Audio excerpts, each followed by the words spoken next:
Gotta hit the road, I gotta move along, 'cause the time it's moving on. Well, there's no time that I waste with you. Gonna hit the road, just passing through.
That robin thinks it wants to come in here. I don't know why.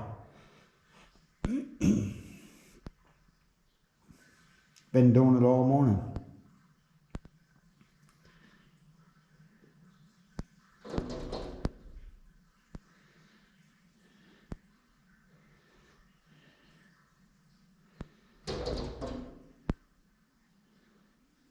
Can't figure out there's glass in the way.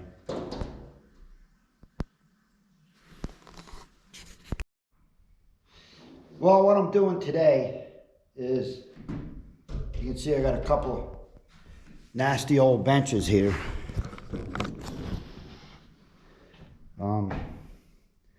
When I'm doing a whole house with finish work, trim work and stuff, I like to have benches that I can work on. And what I do is I take 8 foot on either side, and then I put my chop saw in so it's level with the top of this.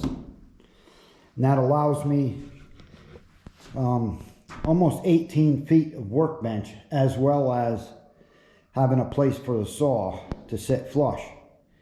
And what I can do, say I need a bunch of 8 foot boards cut, I can put a stop on the bench, screw it down at 8 feet, square off one edge, slide it over and cut it. And I got a whole bunch of pieces that are identical. Now, there's a story on these benches. A few years ago, maybe, I don't know, maybe 6 or 7 years ago, a guy's house burnt down, and he had it rebuilt, and he wanted me and my 2 boys, Jesse and Lucas, to put the siding on it. And it was a big 2-story house. So I made up these benches for that. What we were doing, we were cutting, it was a concrete board. And that's what we were using. So I had this thing, I made these things up so I could have a bench, because that stuff is really floppy.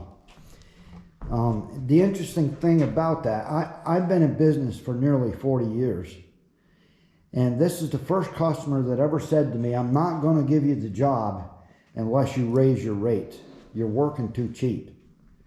So we had to raise our rates in order to get that job. You don't hear that very often. So what I'm going to do, these things are pretty ratty, but I'm going to cover them with some of that pine I got over there and make the tops nice again.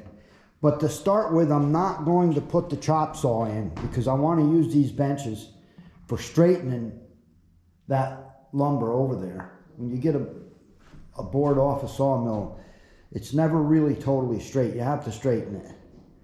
And so that's what I'm gonna do, a bunch of straightening before I put the chop saw in there, because the chop saw might be kind of in the way. So I'm gonna cover this with some of that pine.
Okay, what I'm doing is I'm making a saw guide to straighten these boards. As you can see, I snapped a line down this board and it's not even close to being straight. Now this is a bad one. Most of them aren't that bad, but I'm using this one because it is a bad one, and it would be tough for me to use it anyways. So what I've done is I've snapped the line 1 3/4 inches back, and I got some strips of plywood here that I'm going to screw down to that line. Then I'll run the saw down this board, and what it'll do is it'll give me a straight edge down through there. Hopefully it won't come back crooked. If it does, I may have to rethink this. But it'll give me, I can put a board up here, set this down, and the edge of my board will be my cut. So I don't have to do a whole bunch of measuring and all that stuff. And what I need to do, I need to get one straight edge on all these boards. And this is only a fraction of the boards. There's a whole bunch out on the porch too. Once I get one straight edge, I can go through the table saw with it. But I got to get one straight edge. Otherwise, you're just duplicating the curve that the board has. So let's see if this works.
This board is so crooked that I'm going to get more yield out of it if I cut it. So I'm going to cut it a little over 8 feet.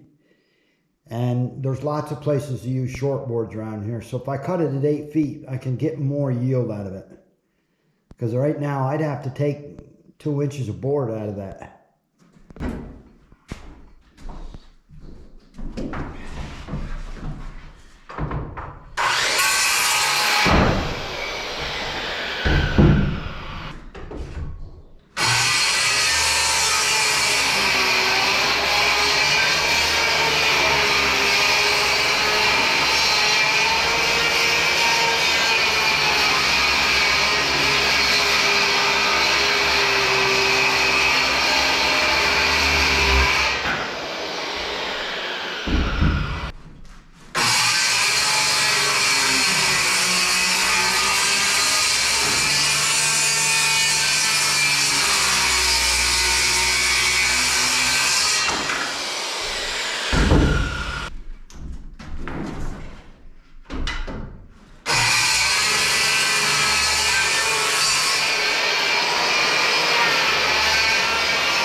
Okay,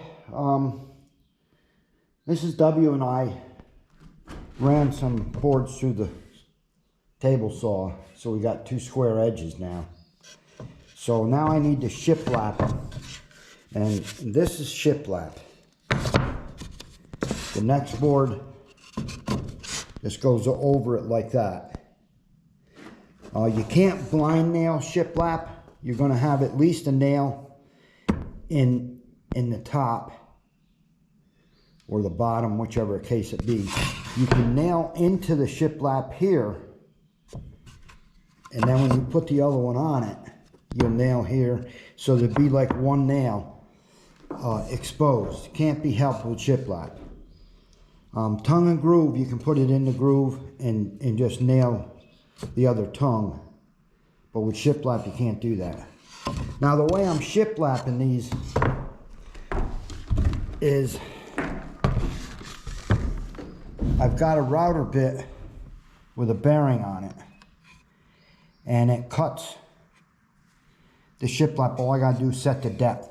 Now I have one that's 1/2 inch, and I have one that's 3/8 of an inch, and that gives you the 1/8 inch gap in between there, which they call the nickel gap. So that's what I'm going to be doing now. Okay, so I just showed Mrs. W the nickel gap. She just came in from a run, so she's a little bedraggled. She doesn't like the wider space. So to do it the other way,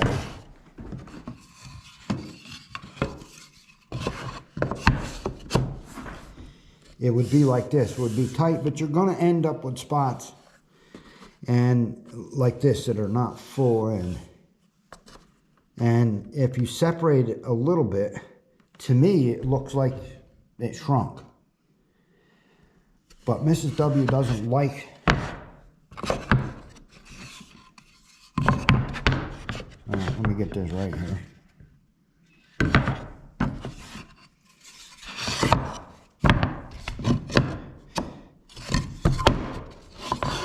There we go.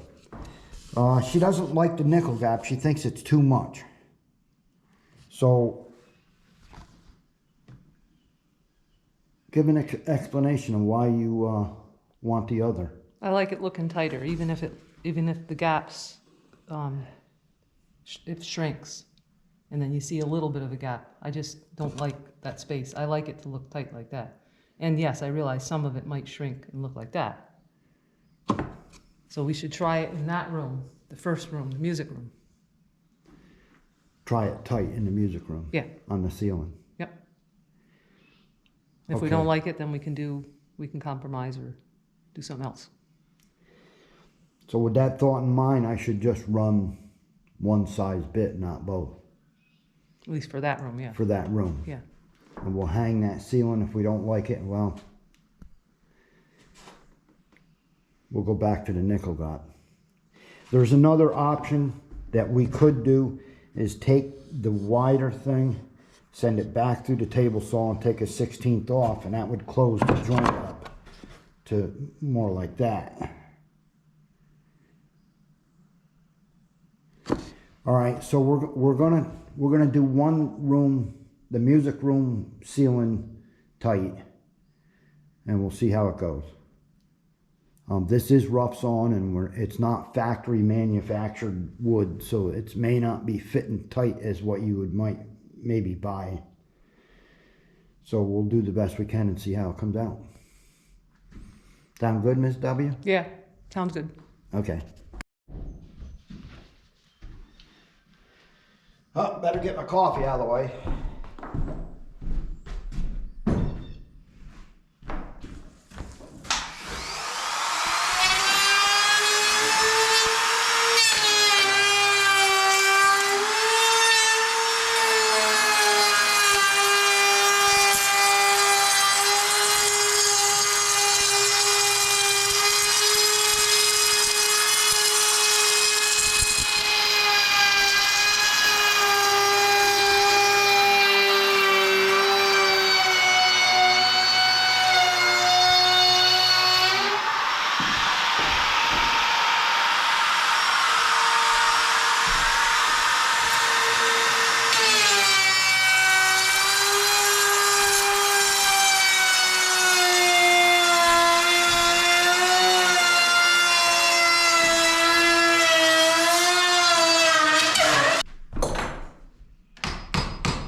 I love this little router, but I found that when you tighten a new bit in there, it loosens up and you have to tighten it a second time. And it messes up your board when it happens, and it just happened.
I can hear a lot of people saying now, man, that's a lot of work. And it is. I had to sawmill the logs, then I had to plane them, then I had to straighten them, then I had to run them through the table saw to get the other side straight, then I had to shiplap them. That's a lot of processes just to get a board. But I was in the Home Depot last night, and just for reference, a 1x6, 16 feet long was $30 plus tax. So you're looking at $2 a foot for 1x6. And that doesn't have the shiplap on it. That's just a board. So if you think about every board that I need in this whole house, that's a lot of money.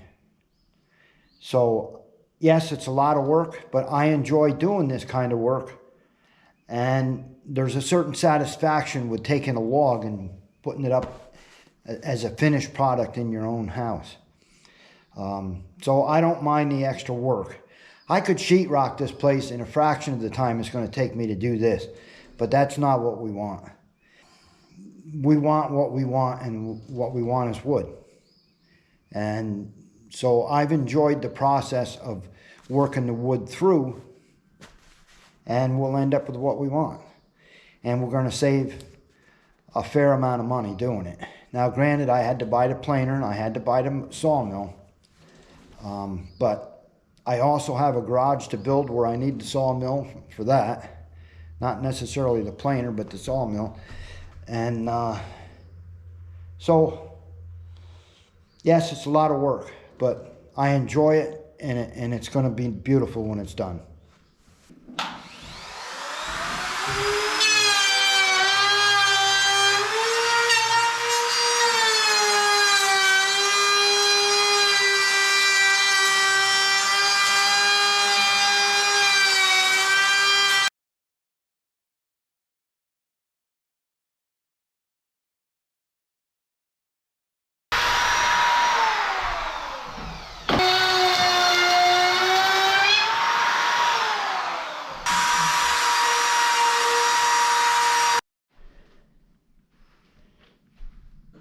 As you can see, this makes a nice finished board.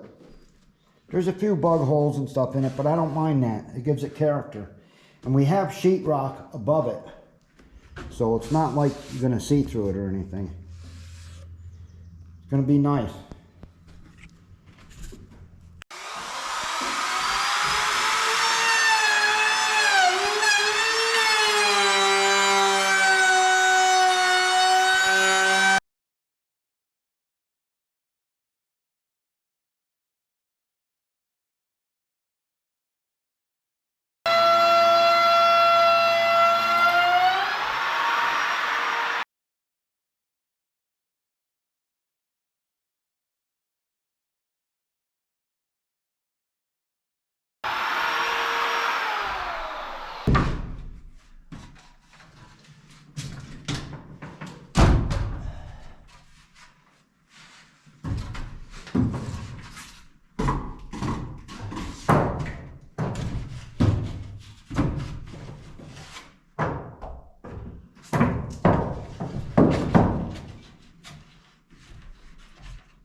Okay, I'm gonna end this video here.